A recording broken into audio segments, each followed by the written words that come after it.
Good morning, everyone. Welcome to Sports Shorts Daily. Ronnie Rants alongside Tommy Chrysan here in this Monday morning edition, presented by LaBerge Casino. TK joining us as he does every Monday over at Court Street Cafe and Port Allen. I'm at an undisclosed location presented by the Louisiana Sports Hall of Fame.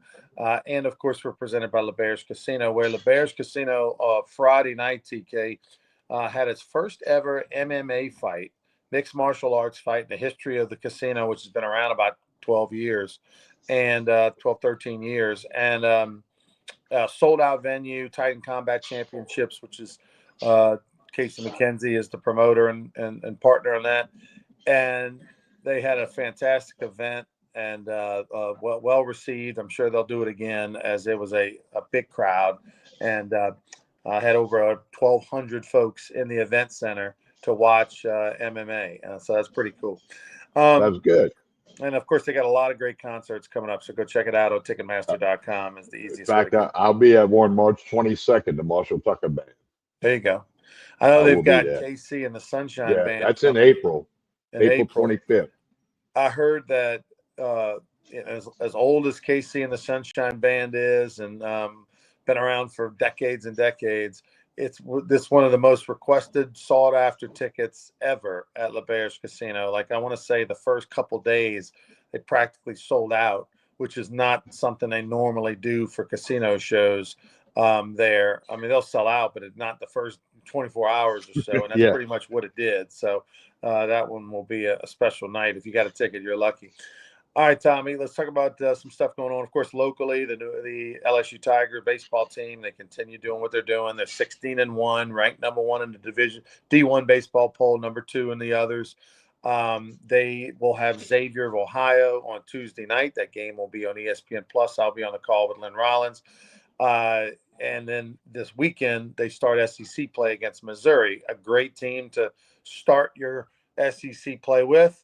One of maybe the worst team in the conference, as opposed to starting it with Tennessee, the best team in the conference, potentially not named LSU. So Tigers get a chance to kind of ease into conference play at home against Missouri, as opposed to going on the road against one of the top dogs and having to struggle to win 2 out of 3 that LSU should win 2 out of 3 and probably are playing for the sweep against Missouri this weekend. So LSU most likely, Tommy, will be 17-1 after Tuesday. Worst case, probably 19-2 after the Missouri series. A midweek game next week. So you're probably looking at a 20-2 record, realistically, before you get into being challenged. So some good days ahead for LSU baseball. We'll talk about what they're doing and why and all that in a minute. By the way, congratulations to Nichols, the Colonels, after losing 7 straight. They swept over the weekend Corpus Christi, the Islanders. Southland Conference rival. They took 3 from at home to kind of bounce back. They're now 8-9 are the Colonels on the season. Lots of LSU men's and women's basketball. The women won an SEC tournament game, lost to Texas. It was an awful display of offensive basketball, much like the first time they played when LSU and Texas played during the regular season, and nobody could put the biscuit in the basket. Same exact thing happened this past weekend in the semifinals of the SEC tournament. Texas won, but then they got slaughtered by South Carolina in the finals. And LSU men's basketball, after leading at halftime at their last home game of the year, they end up getting beat by 14. So that didn't end well. We always joked about LSU men's basketball this year. They're going to play one good half, that's for sure. You just don't know which half, but they're going to play one, and they're not going to play 2. Lots of NFL news, Tommy. Tell us about it. Well, plenty of NFL news. This is going to be a wild week. Legal tampering, isn't that kind of redundant? Starts today. The new business calendar, new year for the NFL is Wednesday. You already got DK Metcalf traded to the Steelers. Steelers going out to Aaron Rodgers. You got Devontae Adams going to, Geno Smith went to the Raiders, Devontae Adams to the Rams. And then the Saints restructured Derek Carr's contract. This was in the contract, and the Saints had the option to do this, and they did do it. It changes signing bonus and salary, and pushes some money down the road. So Derek Carr looks like he'll be the quarterback for 2025 for the Saints. But I was listening to Phil Simms' to Chris Sims today on Pro Football Talk, and he said, don't think that they wouldn't trade him after June 1, depending on what happens in the draft. They're picking ninth. If they get a quarterback that they love who's ready at 9, maybe they draft him and then look to move Derek Carr. Now, that's according to Chris Sims. So we'll see on that. But it's a wild week in the NFL. Von Miller got released by the Bills. You got other things happening. You NFL fans, you're going to have a fun week with so many things. And again, for the Saints fans, the Derek Carr contract, Derek's not getting paid any less money. It's just restructured to how he's going to get it. And the Saints chose that option, which was already in his contract. Some other Saints news. Devin Gottschall, the defensive lineman out of Plaquemine, who played at LSU. He's 30 years old now. My how time flies. Who's had a really nice NFL career. The Patriots, he signed a new deal a couple summers ago. He's got 2 years left on it, and he's been traded for a 7th-round pick in 2026 to the Saints. So that's pretty awesome for a hometown boy getting to play for his home state team in the New Orleans Saints. So Gottschall going to be a run stopper, a nose guard guy, big body in the middle. Saints can definitely use that for sure. So he will be a New Orleans Saint. They'll have to restructure his deal to kind of free up some cap space. That's obviously not a big deal when they do those kinds of things. All it means is you get more cash up front, versus down the road. So nobody's going to hate on that. But yeah, the Derek Carr situation has garnered strong reaction this past week. You either love it or hate it kind of thing. And I think probably, Tommy, the Saints would prefer to move on from Derek Carr. The problem is how. The problem is how. What do you do? What's out there that you can get? What's realistic? And oftentimes in business when you fire employees or something like that, or it's easy to criticize if you're a coach, a player, but unless you got a better option, you got to make the most of it. And I think that's what the New Orleans Saints are doing. They know they would prefer to have a better option than Derek Carr, but at the moment they don't have a better option than Derek Carr. And so this gives them some flexibility if they want to trade him, if the right opportunity happens in the summer and they get lucky in the draft and or whatever the case may be. If somehow it all works out, then you can. But if worst case scenario, you have to keep Derek Carr. There's worse quarterbacks in the league. I think when Derek Carr is healthy, he is a 15th, 16th, 17th best quarterback in the NFL. The problem is and that's pretty good. It's been many years LSU did. Many years the Saints didn't have a top 15 quarterback in the NFL. Bobby Hebert was not a top 15 quarterback in the NFL. Won a lot of games with him. The problem is that you just don't know if he's going to stay healthy, and his track record proves he's probably not going to make it through a 17-game season. But I don't know. 9th pick, maybe they'll move up, maybe they'll trade. We'll see if Shedeur Sanders keeps talking. Maybe he slides to 9. I know that won't make Joel Davis happy, but it would make me happy. Yeah, well, it's going to be interesting how Kellen Moore and basically a new coaching staff. Let's see how they manage all this with the draft coming up in late April. And then, this week is the week that may set the table for what could happen later. And, they've got a quarterback that they think, hey, if when we come up to 9 or we trade up, if that's the guy we want, the guy Kellen Moore and his offensive staff wants, then you'll see Carr moved after June 1st. And it would have to be after June 1st for salary cap reasons. Some other obviously huge news, Geno Smith being traded, rejoined with Pete Carroll down there with the Raiders. So Geno Smith probably happy for a fresh start, happy to be playing with a guy who believed in him and gave him his chance to kind of bounce back his career. And Pete Carroll, now the coach for the Raiders. Devontae Adams going to go back. I was expected he would probably go west. Going to be signing with the Rams, 2-year deal. So Stafford, who signed a long-term deal with the Rams, got himself a couple of really good receivers. We met DK Metcalf, as you mentioned, 5-year, $150 million deal to sign with the Steelers. They now have George Perkins and him. That's pretty nice combo right there. But Metcalf, a big body, physical, to me, the perfect kind of receiver for that weather. The cold, the toughness of that conference and everything. Nice to have a guy like that. And then also Jared Allen. Not that we question whether he would finish his career and stay his whole career pretty much with the Bills. In case you were wondering, signed a $300+ million deal with the Bills to the extension. So Jared Allen, who is Mr. Buffalo, sticking around.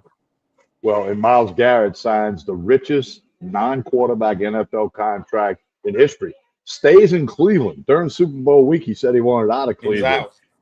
Well, he's not out. Nobody. I'm sure they fielded some offers. Nobody wanted him, and the Cleveland said, "Hey, what do we have to give you to stay?" He's staying.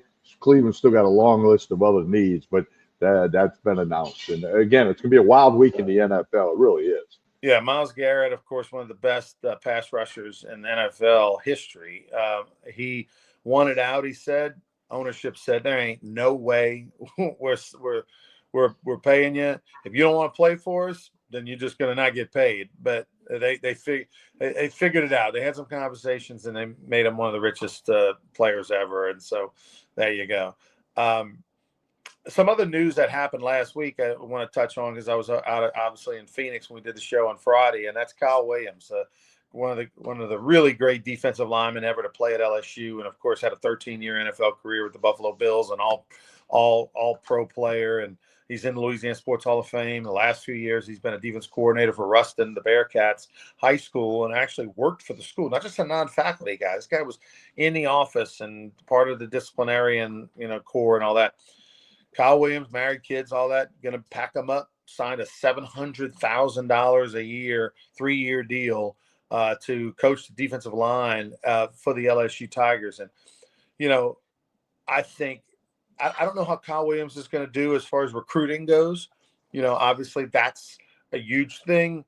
But, is recruiting a huge thing anymore, Tommy? I mean, because it's pretty much, here's the offer. And the player's agent looks at the offer. Everybody's got nice facilities. You go take a tour of Alabama, you go take a tour of A&M, you go take a tour of LSU stuff, take a tour of Georgia. It's all wonderful, awesome things. Maybe somebody's got a new whirlpool before the other one does, but as soon as one gets one thing, the other tries to get the other. So they all got awesome locker rooms. They all got great, restaurants. They'll take good care of you. They get girls will give you the tour of the campus, all that stuff. They all have the same stuff. Comes down to how much money are you going to pay me? So I don't know that recruiting is as important as it used to be, right? The coach that talks to the kid when he's 16 and holds his hand and for years and loves on his mom and everything like that. It's just pretty much you deal with an agent, you offer them how much, they decide what they're going to do. From that world, it's basically pro football. Just, it is pro football. Kyle Williams, he's going to be a fantastic technician and be able to teach the game and what it's like to be successful. I think it's a great hire.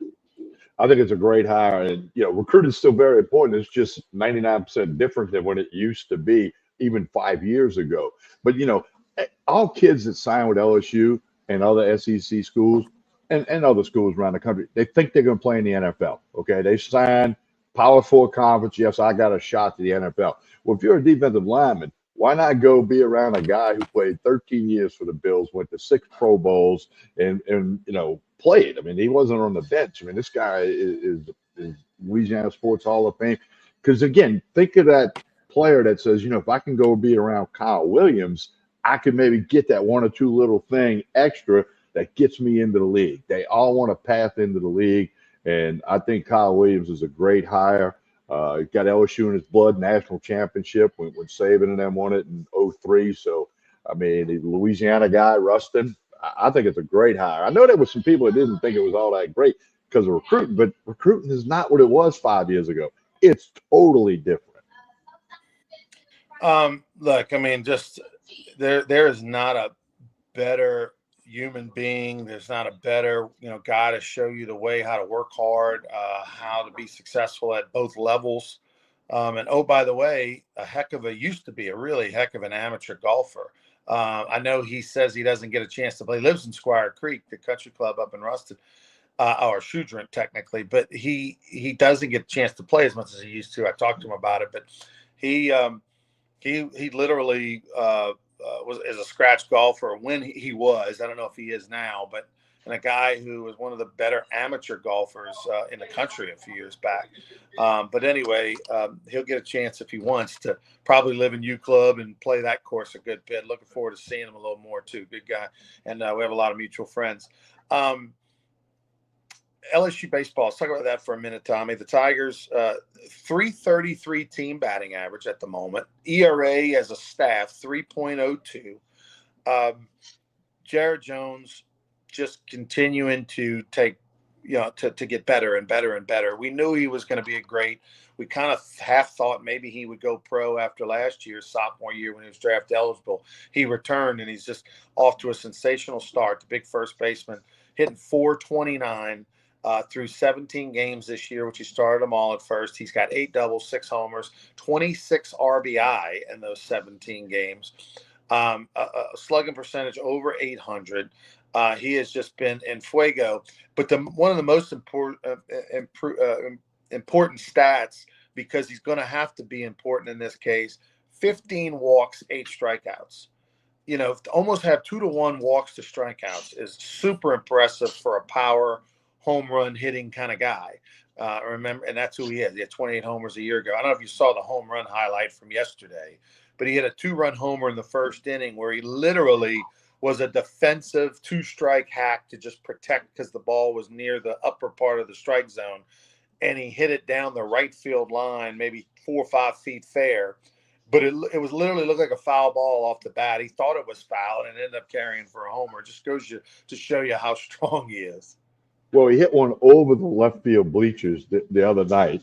Then I did see that home run he hit in the first inning. Right, I thought it was the pop up off the bat that the first baseman's going to run over there. That's going to land in the new seats or something. Okay, and then it kind of fooled the announcers as well. Buzzy Hardell was in on that call, and then it just kept going, going, going. Wind was moving that way a little bit, according to the announcers, but the strength to hit that ball, that was basically a major league flyout, but it got out of Alec Box Stadium, a pop fly out. It wasn't crushed like the one he hit over the left field landing thing the night before that landed somewhere on U-High's field. Yeah, it's crazy. So the one thing I will say about LSU baseball, which is a little bit of something to watch, everything's not perfect in La La Land. There's things they can get better at. Chase Shores gave up a lot of hits yesterday, and for the level of competition, it's a little strange. Remember Chase Shores he was being bannered about as being a possible ace Friday night starter. He's the Sunday starter instead, and people kind of expected that to be a placeholder for him to start there, but he would start to move up to the Friday night spot. Well, that doesn't look like that's going to happen. If anything, Chase Shores looks like on this staff, he is where he's supposed to be. But he's, the command isn't there as much. He's getting hit, which is shocking for a guy who throws 95 miles an hour, can run it up as high as 98. That even, against North Alabama, even that should just be enough, right? Just throw it in there. But he at the moment early on, he's not looking super polished. He's given up some 2-strike hits, which means he hasn't figured out that wipeout pitch consistently. But just something to look at, While Chase Shores, will he step up this week in SEC play? And again, good one that they play Missouri, one of the worst teams in the league, so that he can ease into it a little bit. Will he turn the corner a little bit this Sunday? If not, you got people like, William Schmidt, the freshman, continuing to improve in midweek games. You got a guy like Connor Ware, who, last time out he wasn't real good, but he's been good. So you got the nice thing about this year's pitching staff is there's depth. There's enough depth of pitchers that you count on and rely on to where they push other guys. There's been some years, Tommy, where you were so desperate for starters, no matter really how you did, they really didn't have anybody behind you to take your spot. There's pressure. There's pressure on those 3 starters that there's a couple guys, there's other options, for Jay Johnson, which is nice. I agree with you completely. And you haven't had Gavin Guidry to the bump yet. They hoping maybe Missouri. They said he did some kind of bullpen work or some pitch and catch, played catch on Saturday, and they liked how he felt Sunday, which is always the key. Yeah, you can stand there and throw it, but then what happens the next day? So we'll see that. But incredible depth. But Shores, and he worked out a couple jams, so maybe that boosts the confidence a little bit. But even with Missouri, the competition is going to get stiffer than what they had. And then after Missouri, they got to go to Austin, Texas, and then that'll be as stiff competition as you're going to get. and of course the whole SEC grind. LSU men's basketball, they play Wednesday. What time and against who? 6 o'clock against Mississippi State. LSU's the 15 seed in the men's tournament in Nashville. Mississippi State's the 10 seed. So 6 o'clock Wednesday. We'll have a line. By the way, Wednesday morning we're on the air at 8:30. 8:30 Louisiana time because I'm gonna be in Jacksonville, Florida for the TPC tournament. And then we'll have a line on LSU Mississippi State that'll tee it up, tip it off 6 o'clock Wednesday night. Um, Also, LSU gymnastics. Congratulations to them. They had a fantastic senior night against Georgia in a sold-out PMAC Friday, and they set the season record for highest point total of any college gymnastics team in the country this year, and beat a good Georgia program in front of a big crowd. So they are peaking at the right time as they head into postseason. And no Olivia Dunn. She has an injury that's going to keep her out the rest of the year. That was officially announced sometime last week. She hasn't competed in a couple of weeks. And so, hey, LSU has a chance. I mean, on paper, they are going to be the favorite to repeat as national champion. They are. Dunn's career as a gymnast is over. She's got plenty of stuff on the table. She ain't worried about that. But yeah, what can this team do? She'll want to be there with her teammates. She just won't compete. But on paper, they especially with that score, they got to have a chance, to win the whole thing again. Over in Bay Hill, Arnold Palmer's golf course over the weekend, Henley beat Morikawa. Morikawa, of course, was the favorite. Henley chipped in an eagle to kind of win the thing.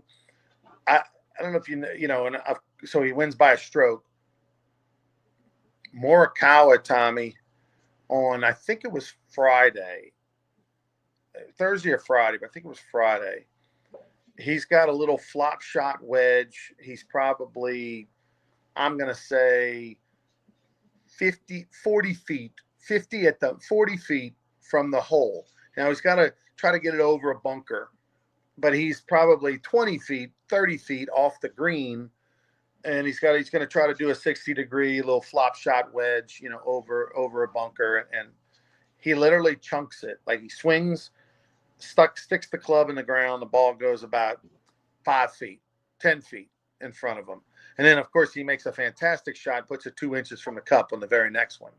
But my point being that one Ronnie Ranch chunk, which I've done a million times and did it a couple times in Phoenix over the weekend, cost them, at least extra holes. Well, I watched a lot of that golf this weekend, especially because I'll be at the Players Championship Wednesday and Thursday this week. And Tiger Woods, I've never seen him hit a golf ball in person. The year I went to Oakmont for the U.S. Open, I wasn't on the course the same time. And by the way, the Open's in Oakmont again.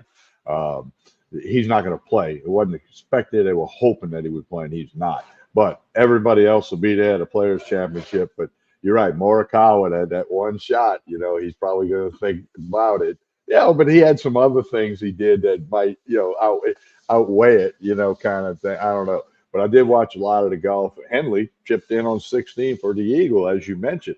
That's what pushed him into the spot. He wins, and he wins the thing. But, and it's always I think it's cool to watch the Arnold Palmer tournament, and you see his name, and they feature old pictures of him, and they talk about him, and this, that, and the other.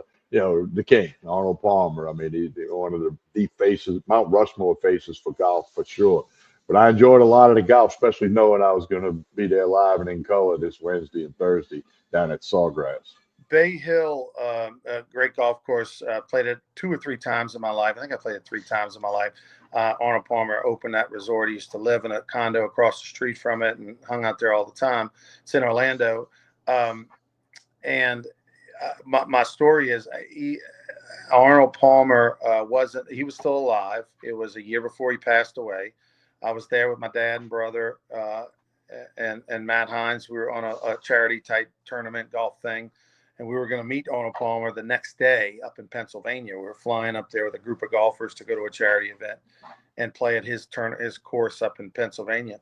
And I'm walking through the hotel, going to my hotel room after playing a round of golf, and I'm wearing a hat like this, polo shirt, just got off the golf course, and a maid walked by me and said, "Excuse me, sir, would you mind removing your hat? Mr. Palmer would appreciate it." They have a no hat inside policy because Wow. that was something that Arnold Palmer believed in, that you don't wear a hat inside and the whole 9 yards. And even to this day, he's been passed away 8 years ago, whatever, 7, 8 years ago. 2016. He died in 2016. They mentioned that over the There you weekend. go. So 9 years ago, even to this day, when you go there, please, sir, if you wouldn't mind removing your hat, Mr. Palmer would appreciate it to this day. I think that's amazing. I didn't That, know that story. You and I have changed a lot of stories in 30 something years. Okay. And I didn't know that one. Every now and then I come up with one you didn't know, and I yeah. love that story, because I'm always like anybody who loves golf. I understand he's the king. He's Arnold Palmer. And that's also why Steve Spurrier didn't wear a visor when he played in the Superdome. Because he grew up Arnold Palmer, so you don't wear a hat inside and all that. So Steve Spurrier was a big Palmer guy. He was And, and And when Bum Phillips coached the Saints, he didn't. He wore his cowboy hat on the sidelines for the in the dome. So, and I guess in the Houston Astrodome too. But yeah. no, I'm glad you shared that story, especially on the heels of his tournament this weekend when you get kind of reminded of the greatness and Arnold, and he's unique. And of course the drink that's named after him, half lemonade, half iced tea. You go in that golf course, any golf course in Florida, and the guy comes up to you and says, "What would you like to drink, sir?" "I've been Arnold Palmer." They know exactly what to do. No alcohol in it. Half lemonade, half tea. And they actually have them in cans now. You can buy a canned Arnold Palmer, the lemonade iced tea thing. And to me, it's a great drink because you get the lemon and you get the tea. And that was his favorite, and it got named after him.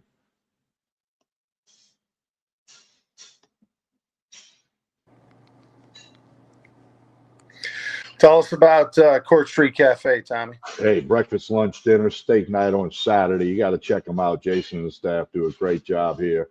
Full service bar, Court Street Cafe, 805 Court Street in Port Allen. Want you to check them out very soon. Follow them on Facebook and Instagram. It's a great way to keep up with their lunch specials, dinner specials. They got a weekly dinner special, bar specials. Court Street Cafe in Port Allen.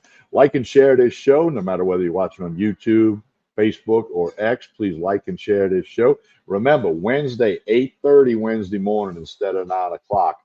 You'll have the next episode of Sports Shorts Daily.